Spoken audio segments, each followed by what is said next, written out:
commencerai d'abord par celles qui, à nos yeux, ont présenté le moins de problèmes entre nous en commission des budgets et qui, d'après mes informations, en poseront moins avec l'autre branche de l'autorité budgétaire. Je veux parler de la Cour des comptes, du Comité économique et social, de l'Ombudsman, du protecteur européen des données, du Service européen d'action extérieure, pour lesquels nous avons repris à notre compte les propositions qui avaient été formulées initialement par la Commission, parce que nous les avons trouvées, après examen, parfaitement justifiées. De légères exceptions toutefois, l'une très limitée en faveur du comité des régions, de quelques dizaines de milliers d'euros, et l'autre de plus grande ampleur au bénéfice de la Cour de justice européenne, dont la capacité à juger dans des délais raisonnables serait, à nos yeux, hypothéquée par l'application aveugle de coupes dans le personnel d'appui et de traduction. J'en viens maintenant au budget proprement dit du Parlement européen. Et même si je sais qu'un certain nombre de collègues auront des difficultés à me croire sur ce point, je considère que c'est un budget de rigueur et de réforme que nous avons l'honneur de proposer au Parlement.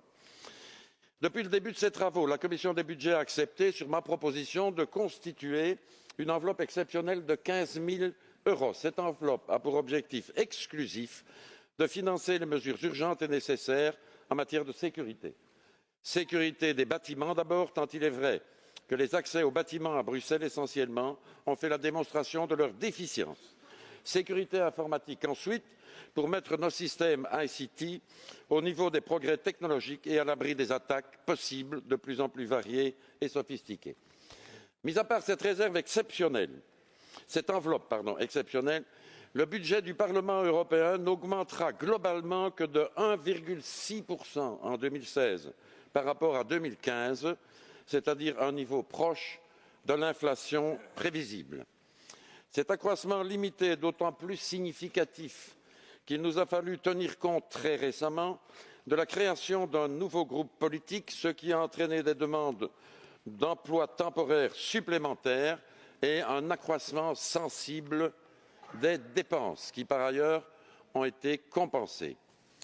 À ceux qui seraient tentés de croire, et je sais qu'il y en a, que cette augmentation est encore trop élevée dans le contexte actuel de restrictions budgétaires, je veux rappeler deux réalités.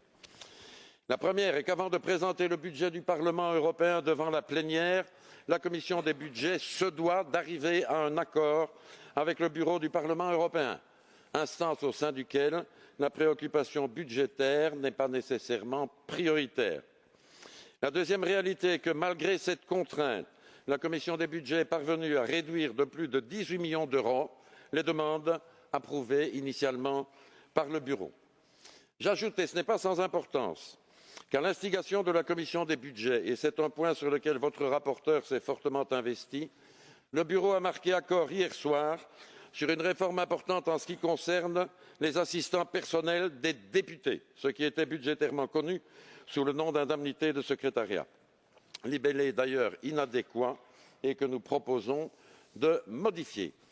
Dans l'ancien système, un député pouvait consacrer toute cette indemnité pour payer des assistants locaux. Certains d'ailleurs en avaient engagé un nombre impressionnant et n'engageaient aucun assistant accrédité. J'avais estimé, et je n'étais pas le seul, et j'estime toujours, que pour effectuer pleinement son travail de législateur et de contrôle de l'action de l'exécutif, un député doit disposer d'au moins un et de préférence de plusieurs assistants accrédités, c'est-à-dire exerçant leur activité là où le Parlement travaille effectivement. Le bureau, dans la décision qu'il a prise hier, rencontre dans une large mesure cette préoccupation en affectant 25% au moins de la somme mise à la disposition de chaque membre à la rémunération des assistants accrédités. Cela signifie concrètement que cette somme de 25% sera gelée et non disponible si aucun assistant accrédité n'est engagé. D'autres dispositions que je n'ai pas le temps de détailler ici ont été approuvées, qui vont toutes dans le sens d'une plus grande transparence et d'une lutte plus efficace contre les abus. Ainsi, des modifications apportées à l'article 34 proposent l'application aux salaires et aux honoraires des assistants locaux de seuils de référence afin de limiter le risque d'une rémunération qui s'écarterait excessivement de la moyenne des rémunérations dans l'État membre concerné. Par ailleurs, et dans un souci de meilleure gestion des frais de fonctionnement, des propositions de modification sont en cours de discussion en ce qui concerne les questions parlementaires.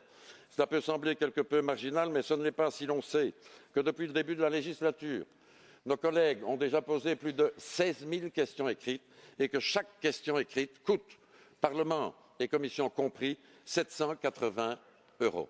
Chers collègues, je n'ignore pas que certaines dispositions de ce budget font l'objet de solides controverses. Je n'ignore pas non plus que les négociations qui vont bientôt s'ouvrir avec le Conseil seront serrées, notamment sur le plan d'établissement, mais c'est avec conviction et détermination que je défendrai, avec toute la délégation du Parlement européen, les choix que vous ferez demain en votant le budget des autres institutions. Merci de votre attention.